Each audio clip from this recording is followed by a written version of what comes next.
Hello बच्चों, कैसे हैं आप सभी बच्चों। पिछली वीडियो में हमने पढ़ा था दूरी और समय से रिलेटेड क्वेश्चन, है ना, जिसमें एक बस थी और वो कुछ दूरी जा रही थी, उसका हमें कहाँ कहाँ पर पहुँच रही है दूरी बताना था और समय बताना था। इस वीडियो में आज हम पढ़ेंगे बच्चों वजन और कीमत से रिलेटेड क्वेश्चन, मतलब कि किस वस्तु का कितना वजन है और उसकी कीमत कितनी है, ठीक है। और उसके लिए हम चलेंगे रमन की दुकान पर। तो बच्चों हो जाओ जल्दी से तैयार, क्योंकि आज की क्लास होने वाली है बहुत ही मजेदार, ठीक है ना बच्चों। अब चलते हैं हम रमन की दुकान पर। रमन की दुकान पर क्या क्या चीजें हैं और कितने कितने रुपए में है, ठीक है, वो सारा यहाँ पर हमने लिख दिया है। तो देखो इसमें क्या दिया है, ये रमन की दुकान, जैसे दुकानों पर लिखा नहीं रहता है कि ये इनकी दुकान है, वैसे यहाँ पर भी लिखा है, देखो रमन की दुकान। अब देखो इसमें वस्तुएं क्या क्या है, वस्तुएं और दर। दर का मतलब है कि वो जो जो उसकी कीमत होती है वो पर वस्तु या पर किलोग्राम कितनी है, ठीक है। देखो जैसे कि सेब है, सेब कितने रुपए में, देखो 40 रुपए प्रति किलोग्राम। इसका मतलब क्या हुआ, इसका मतलब ये हुआ कि जो सेब है वो 1 किलोग्राम उसका 40 रुपए में है, ठीक है। मतलब कि 1 किलोग्राम सेब की कीमत है 40 रुपए। ऐसे ही आपका संतरा है, वो है 30 रुपए प्रति किलोग्राम। मतलब इनका जो संतरा था वो 30 रुपए में 1 किलो मिलता था, ठीक है। अब देखो बच्चों कंघा 3 रुपए प्रति नग। अब इसका मतलब नहीं है कि 3 रुपए प्रति किलो, कभी कंघा तुम्हें किलो में बिकता है, वैसे ये भी देखो 3 रुपए प्रति नग। प्रति नग का मतलब है कि एक कंघा कितने में मिलता है, 3 रुपए में, ठीक है ना। ऐसे ही आपका दांतों का ब्रश है, दांतों का ब्रश का मतलब है कि देखो दांतों का ब्रश 10 रुपए प्रति नग। इसका मतलब है कि एक ब्रश जो है आपका दांत का वो 10 रुपए में है, ठीक है। और आपका पेंसिल है 1 रुपए प्रति नग, ठीक है, मतलब एक पेंसिल की कीमत 1 रुपए, ठीक। अभ्यास पुस्तिका 6 रुपए में है, एक अभ्यास पुस्तिका 6 रुपए में। साबुन की टिकिया आपकी 8 रुपए में, मतलब एक साबुन खरीदे, मतलब उन्होंने बेचा तो 8 रुपए में उन्होंने बेचा, ठीक है। अब देखो पिछले वर्ष उन्होंने कौन कौन सी वस्तु कितना बेचे हैं, ठीक है। पिछले वर्ष की बिक्री इनकी कितनी थी, देखो सेब 2457 किलोग्राम, मतलब इन्होंने सेब 2457 किलोग्राम बेच दिया। और संतरा आपका 3004 किलोग्राम बेचा, किसने, ये जो है रमन ने संतरा बेचा। कंघा इन्होंने बेचा 22,760, इतने कंघे उन्होंने बेच दिए। और दांतों का ब्रश आपका 25,367, इतने इन्होंने दांतों के ब्रश बेचे। पेंसिल है आपका 38,530। अभ्यास पुस्तिका 40,002, इतनी अभ्यास पुस्तिका उन्होंने बेच दी। उसके बाद देखो साबुन की टिकिया इन्होंने कितने बेचा था, 20,005। मतलब ये इनका क्या था कि कितने कौन सी वस्तुएं कितने में हैं और इन्होंने पिछले वर्ष कितनी वस्तुएं बेची हैं, ये इसका डिटेल दिया है। अब जो क्वेश्चन में होगा इसी से रिलेटेड आपसे पूछा जाएगा, ठीक है ना बच्चों। तो अब हम पढ़ेंगे क्वेश्चन, और क्वेश्चन आपको स्क्रीन पर दिख जाएगा, ठीक है ना। तो उसकी बिल्कुल टेंशन मत लेना। देखो पहला क्वेश्चन है क्या आप रमन द्वारा पिछले वर्ष बेचे गए सेबों और संतरों का कुल भार ज्ञात कर सकते हैं। ये पूछ रहा है कि अगर हम ये आपको डिटेल दे दें और ये कह दें कि चलो बताओ संतरों और सेबों की जो कुल भार है उसका कितना भार होगा कुल मिलाकर, तो ये तो आसान है ना। देखो कैसे क्या करेंगे, ये एक सेब का भार दिया है और संतरे का भार दिया है, क्या करेंगे, इन दोनों को जोड़ देंगे, वही कुल भार हो जाएगा। यही हमसे पूछा है ना बच्चों। तो पहले क्या करेंगे, सेब का भार लिखेंगे, उसके बाद संतरे का भार लिखेंगे, उसके बाद इन दोनों को जोड़कर कुल भार निकाल लेंगे, ठीक है। तो देखो यहाँ पर सेब का भार क्या है, यहाँ पर पहले लिखेंगे हम सेब का भार कितना है, 2457 किलोग्राम, ठीक है। ये सेब का जितना उन्होंने बेचा था पिछले वर्ष ये भार है। और ये संतरा कितने में है, इसका संतरा कितना इसका भार है, संतरे का भार ये कितना है आपका 3004 किलोग्राम। अब ये क्वेश्चन में आपसे पूछा है कि क्या हम इन दोनों का कुल भार निकाल सकते हैं, तो बिल्कुल निकाल सकते हैं। इन दोनों को जोड़ देंगे, यही इन दोनों का कुल भार हो जाएगा। तो चलो यहीं पर हम जोड़ भी देते हैं, ठीक है। क्या करेंगे, जोड़ देंगे। देखो जोड़ने पर 7 और 4 में, सॉरी 7 में 4 जोड़ोगे तो कितना हो जाएगा, 11 हो जाएगा। तो यहाँ पर जब 11 हुआ तो क्या 11 लिखेंगे, नहीं लिखेंगे, क्योंकि एक हासिल हो जाएगा और एक यहाँ पर लिख दिया जाएगा, ये ठीक है। अब यहाँ पर 5 है और 0 है, 5 में 0 जोड़ोगे कितना हो जाएगा, 5 ही रहेगा, और ये जो आपका हासिल है इसको हम इसमें जोड़ देंगे, तो 5 के बाद ये हो जाएगा आपका 6। क्लियर हुआ। अब देखो यहाँ पर 4 है और ये हो गया 0। अब इसके बाद तो कोई हासिल भी नहीं है, तो 4 में 0 जोड़ोगे तो 4 ही होगा, और हासिल नहीं है तो तब भी क्या करेंगे, यहाँ पर हम 4 लिख देंगे। ठीक है ना बच्चों, ये समझ में आ गया। और ये लास्ट में आपका 2 है यहाँ पर और 3 है, तो 2 और 3 मिलाकर कितने हो जाएंगे, 5 हो जाएंगे। तो ये हो गया 5, और ये क्या हो जाएगा, किलोग्राम। ठीक है, और ये आया क्या, कुल भार। ठीक है, तो यहाँ पर लिख देंगे हम कुल भार। ठीक है, अब इन दोनों को हमने जोड़ा और कुल भार आया इसका 5461 किलोग्राम। ठीक है, इतना इसका कुल वजन आ गया। ये तो पहला क्वेश्चन हो गया। अब दूसरा हम क्वेश्चन देखते हैं क्या है। अब ये कह रहा है कि क्या आप रमन द्वारा सेबों को बेचने से प्राप्त कुल धनराशि ज्ञात कर सकते हैं। अब ये कह रहा है कि इन्होंने जितने सेब बेचे हैं, क्या हम इसका पूरा जितना भी धनराशि, इससे जितने भी पैसे मिले, क्या इसको ज्ञात कर सकते हैं। तब बच्चों इसको भी हम ज्ञात कर सकते हैं। कैसे ज्ञात कर सकते हैं, देखो 1 किलोग्राम की सेब की कीमत हमें पता है और कितना बेचा है तो ये भी पता है हमें, तो इसको आसानी से निकाल लेंगे ना। कैसे निकालेंगे, देखो यहां पर पहले हम लिखेंगे 1 किलोग्राम सेब की कीमत, 1 किलोग्राम सेब की कीमत कितनी है बच्चों, देखो 40 रुपए। 40 रुपए प्रति किलोग्राम का मतलब यही होता है ना, तो यहां पर लिख देंगे हम 40 रुपए। जब 1 किलोग्राम की सेब की कीमत इतनी हुई तो 2457 किलोग्राम सेब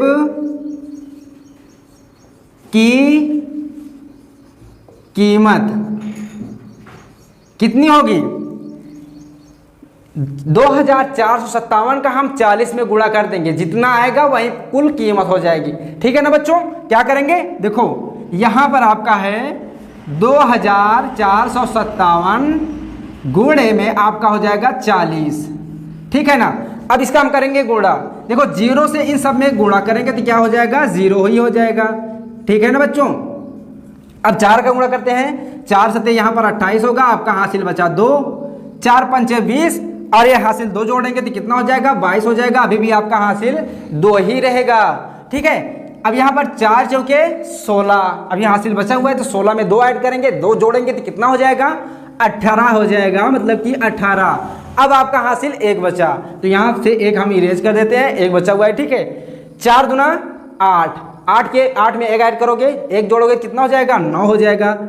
ठीक है, अब यहाँ पर इसको जोड़ो कितना आएगा, 0 8 2 8 9, और ये क्या हुआ, रुपए 98,280 रुपए कुल इनको सेब बेचने से इतना मिला। ठीक है, तो यहां पर लिखेंगे कुल कीमत, चाहे सेब की कीमत यहां पर लिख दो, सेब की कुल कीमत, सेब की कुल कीमत। ठीक है, कितना हुआ, 98,280 रुपए।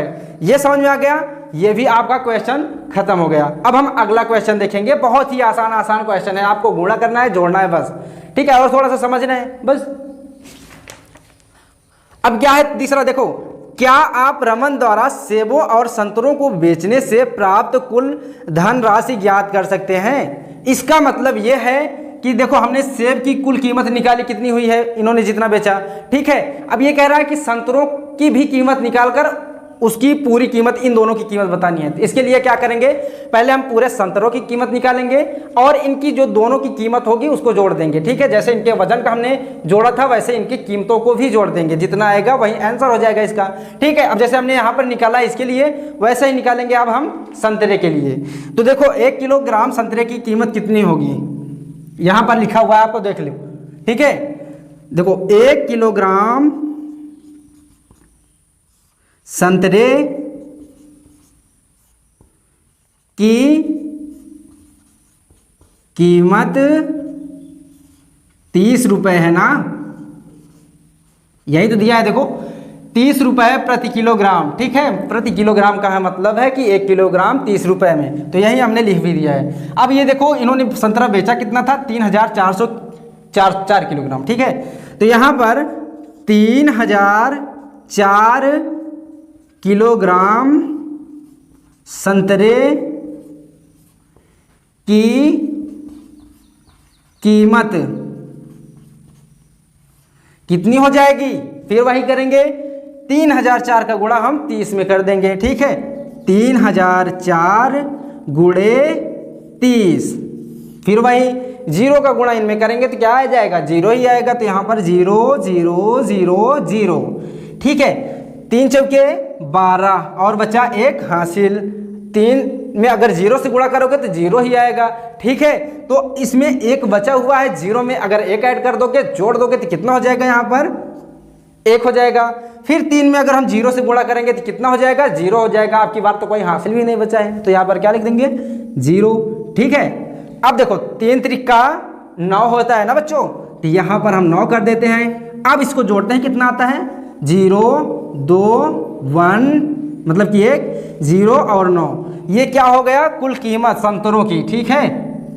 कितना है, 90,120, ठीक है। संतरे की कुल कीमत लिख देते हैं हम, संतरे की कुल कीमत,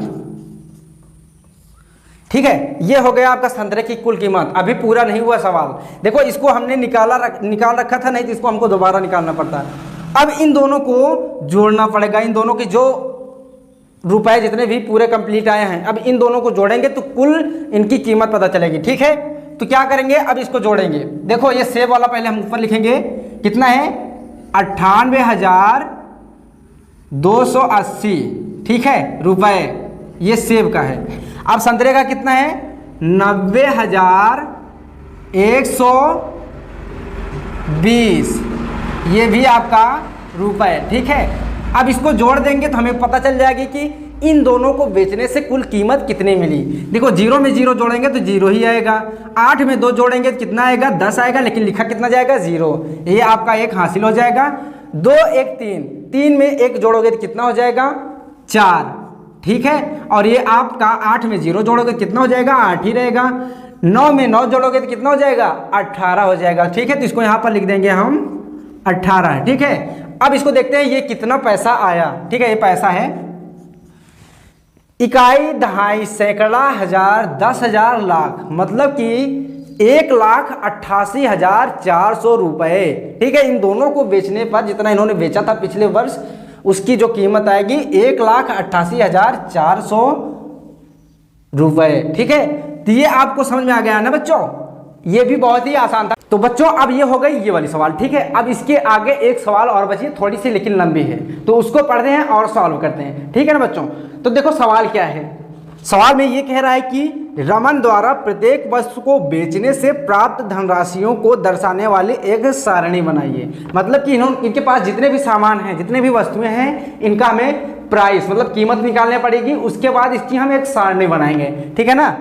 और उसके आगे क्या कह रहा है कि धन राशियों की इन प्रविष्टियों को अवरोही क्रम में व्यवस्थित कीजिए। मतलब जो भी आएगा उसको अवरोही क्रम में हमें व्यवस्थित करना पड़ेगा, ठीक है। अवरोही क्रम आप जानते हो कि बढ़ते से घटते क्रम में होता है, ठीक है ना। अब इसके आगे देखो क्या कह रहा है कि वह कौन सी वस्तु है जिससे रमन को सबसे अधिक धनराशि प्राप्त हुई, ठीक है। अब जब हम निकालेंगे, जैसे अवरोही क्रम में हम रखेंगे तो खुद ही पता चल जाएगा कि कौन सी ऐसी वस्तु थी जिसमें हमें का मतलब है कि रमन को सबसे ज्यादा धनराशि प्राप्त हुई, ठीक है। और ये कह रहा है कि वह धनराशि क्या होगी, ठीक है। वो भी पता चल जाएगा जब हम निकालेंगे और अवरोही क्रम में रखेंगे।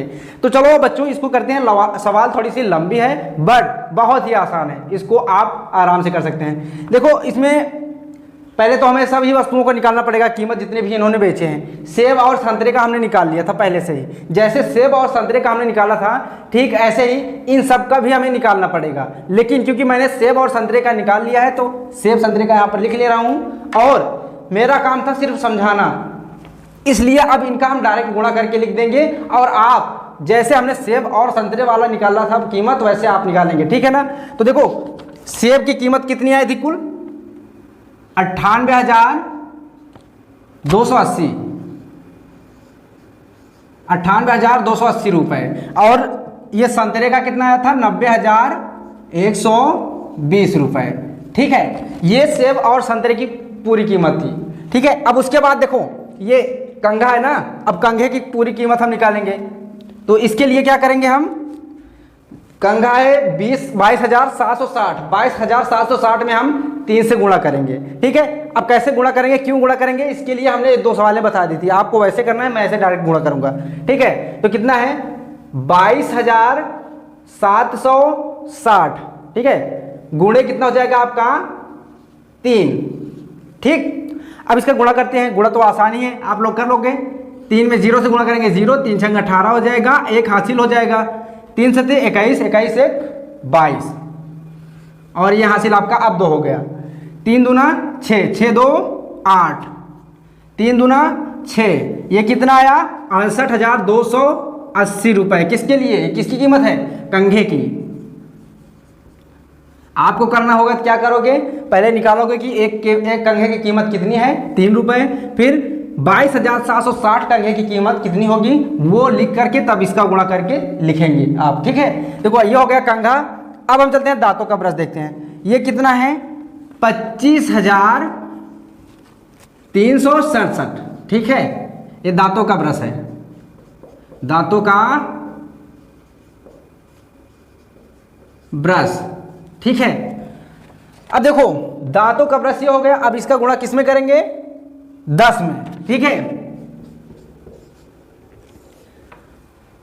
अब इसका गुणा करने के लिए देखो ये 10 है, तो अब इसमें पहले एक बार 0 से आप गुणा करते हो फिर 1 से गुणा करते हो, ऐसा करने की जरूरत नहीं है। अगर आपका 10 है 100 है 1000 है, अगर इन सभी से गुणा हो रहा है तो सिर्फ क्या करोगे, जितने भी 0 यहाँ पर रहेंगे उसको लिख करके, जैसे यहाँ पर एक 0 है, एक 0 हमने लिख दिया, उसके बाद इन सारे को उतार लेंगे 7 6 3 5 और 2, समझ में आ गया ना। और ये हो गया कितना आया देखो, इकाई दहाई सैकड़ा हजार 10,000 लाख, मतलब कि 2,53,670 रुपए दांतों का ब्रश बेचने से उनको मिला था रमन को, ठीक है। अब ये दांतों का ब्रश के लिए हो गया।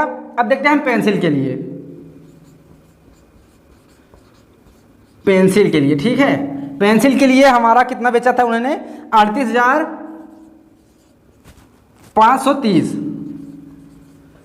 इसमें किससे गुणा करेंगे 1 से, क्योंकि एक पेंसिल की कीमत 1 है इनकी, ठीक है। तो ये आ जाएगा आपका कितना, जितना है उतना ही रह जाएगा ये, क्योंकि किसी भी संख्या में अगर हम 1 से गुणा करेंगे तो वही संख्या आ जाती है, ठीक है। ये पेंसिल के लिए हो गया। अभ्यास पुस्तिका के लिए हम देखते हैं, अभ्यास पुस्तिका,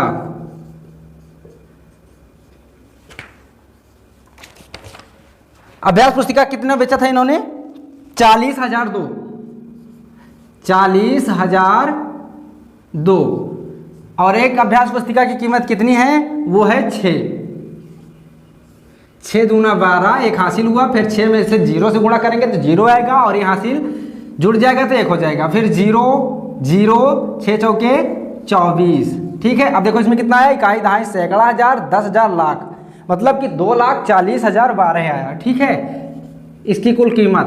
अब ये हो गया अभ्यास पुस्तिका के लिए। अब हम इसके आगे देखेंगे, लास्ट में आपका है साबुन की टिकिया। तो साबुन की टिकिया के लिए कितना होगा, देखो साबुन, साबुन अकेले लिख दे रहा हूं, आप लोग समझ जाइएगा। यहां पर है 20,005 गुणे कितना हो जाएगा 8 हो जाएगा, क्योंकि एक साबुन की टिकिया की कीमत 8 रुपए है। तो 20,005 टिकिया की कीमत ये देखो निकलने वाली है, 8 पंचे 40, और ये हो गया 4 आपका क्या हासिल। 8 में 0 से गुणा करेंगे तो 0 ही आएगा, और ये जो 4 है ऐड करोगे तो 4 यहाँ पर आ जाएगा।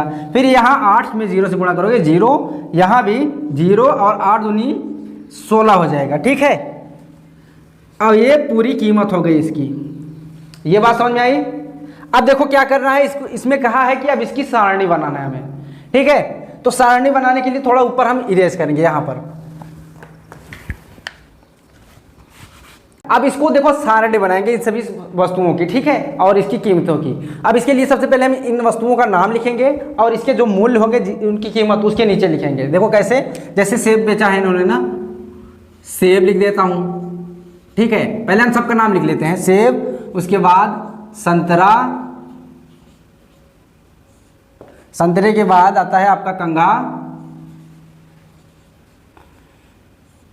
कंघे के बाद आता है आपका दांतों का ब्रश। तो मैं अकेले यहां पर ब्रश लिख दे रहा हूं, ठीक है, ब्रश हो गया आपका। उसके बाद पेंसिल,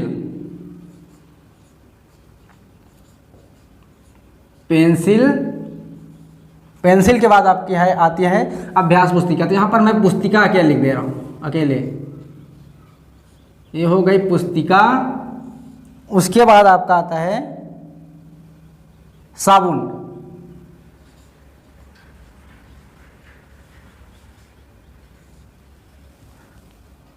सेब, संतरा, कंघा, ब्रश, पेंसिल, पुस्तिका और साबुन, ठीक है, ये हो गया। अब इनका जो भी मूल्य था, जितनी कीमत आई थी, अब यहाँ पर इनके नीचे लिख देंगे। तो देखो सेब का क्या था, 98,280, ठीक है, 98,280 था।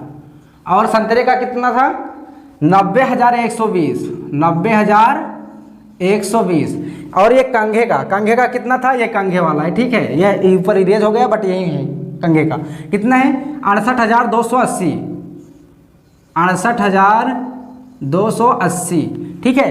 अब उसके बाद आता है आपका ब्रश, ब्रश की कीमत ये है, कौन सी, दांतों के ब्रश का, ठीक है, कितना है, 2,53,670, 2,53,670, ये हो गया। अब उसके बाद पेंसिल, पेंसिल की कीमत तो भाई जितनी थी वो उतनी ही रहेगी, 38,530 थी, वही है, ठीक है। तो यहाँ पर लिख देंगे 38,530, ये समझ में आ गया। अब उसके बाद ये अभ्यास पुस्तिका आपकी कितनी में है, 2,40,012, ठीक है, 2,40,000, ये हो जाएगा 12। इतना समझ में आ गया। ये तो समझने की कोई बात ही नहीं है, इसको तो आप ही बना सकते हैं। देखो साबुन है, साबुन कितने में है, 1,60,040, 1,60,040, ये हो गया आपका, ठीक है। अब इसी के किनारे हम लाइन खींच देंगे, यही बन जाएगी सारणी।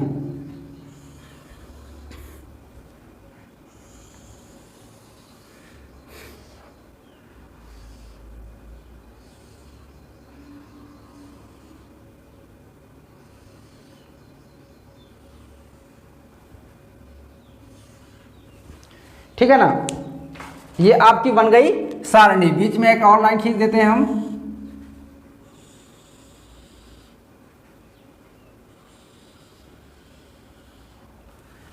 हो गया, ये सारणी बन गई। अब इसमें एक बात और कहा था कि अवरोही क्रम में इसे चेंज करो, जो भी इनके मूल्य आए हैं। तो अवरोही क्रम में सबसे पहले जो बड़ा होगा उसको रखेंगे, उससे छोटा फिर रखते चले जाएंगे ना। इसमें देखते हैं सबसे बड़ा कौन है। देखो ये तो 98,280 है, ये 90,000 उससे भी कम है, 90,120, और ये 68,280 और भी कम हो गया, ठीक है। ये है आपका 2,53,670, ये इन तीनों से बड़ा है, 2,53,000 है।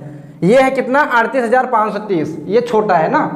फिर आते हैं 2,40,012, ये बड़ा है इन सब से, लेकिन इससे बड़ा नहीं है अभी। देखो 2,53,000 है, ये 2,40,000 है। यहाँ पर देखते हैं कितना आया है, 1,60,040 आया है, ठीक है। तो मैं कहने का मतलब देखो, जो लाख में पार हुए हैं कौन कौन से हैं, वो 2,53,000 वाला है, 2,40,000 वाला है और 1,60,000 वाला है, ठीक है। तो देखो 2 लाख ये है इन दोनों में देखते हैं कौन बड़ा है। तो देखो 2,53,000 है, 2,40,000 वाला है, ठीक है। तो यहाँ पर हम लिख देंगे 2,53,670 सबसे पहले। उसके बाद 2 लाख देखो तो ये भी है, ठीक है, इससे बड़ा और कोई नहीं है। अगर इसको छोड़ दो, टिक कर देते हैं क्योंकि ये हो गया है। 2,40,012 इसको लिख देते हैं अब, 2,40,012 हो गया। अब उसके बाद देखो ये तो 2 लाख वाला हो गया। अब उसके नीचे चलते हैं तो 1,60,000, ठीक है। उसके बाद 1,60,040 ये हो गया, ये भी हो गया आपका, ये भी हो गया, ठीक है ना बच्चों। अब देखो आपको बचता है कौन कौन सा, 98,000, 90,000, 68,000, 38,000 और बस इतना ही बचता है। 98,000 ये देखो इन सब में बड़ा है, ये 38,000, ये 68 है, ये 90, तो कौन सा बड़ा है, 98,000 ना, 98,280 हो जाएगा। उसके बाद आपका आएगा 90,000, ठीक है, क्यों, क्योंकि ये 68 है, ये 38 है, तो 90,120 ये हो गया, ठीक है ना। अब ये दोनों भी हो गए आपके। अब आपका बचता है 38,530, 38,530 आप लिख देंगे, नहीं अभी 68,000 है, तो 68,280 लिखेंगे। उसके बाद आप लिखेंगे 38,530, और ये क्या हो गया, और वही क्रम में चेंज हो गया, ठीक है। अब उसके बाद ये भी कहा था कि जो सबसे ज़्यादा कीमत है वह कौन सी वस्तु है जिससे रमन को सबसे अधिक धनराशि प्राप्त हुई। तो इसका मतलब है यहाँ से तो आराम से पता चल जाएगा कि कौन सी ऐसी वस्तु थी, ठीक है, क्योंकि जो सबसे बड़ा होगा वही तो सबसे ज़्यादा धनराशि है। और ये किस वस्तु की कीमत है, ये वाली। तो यहाँ पर देखेंगे तो ये है ब्रश, मतलब कि दांतों का ब्रश। तो यहाँ पर हम लिख सकते हैं क्या, दांतों के ब्रश से, पहले इसको हम थोड़ा सा क्या करेंगे, इरेज कर देते हैं, ठीक है। तो यहाँ पर आपका हो जाएगा दांतों के ब्रश में बोला क्या था कि वह कौन सी वस्तु है जिसमें रमन को सबसे ज़्यादा अधिक धनराशि मिली। दांतों के ब्रश को बेचने पर रमन को सबसे अधिक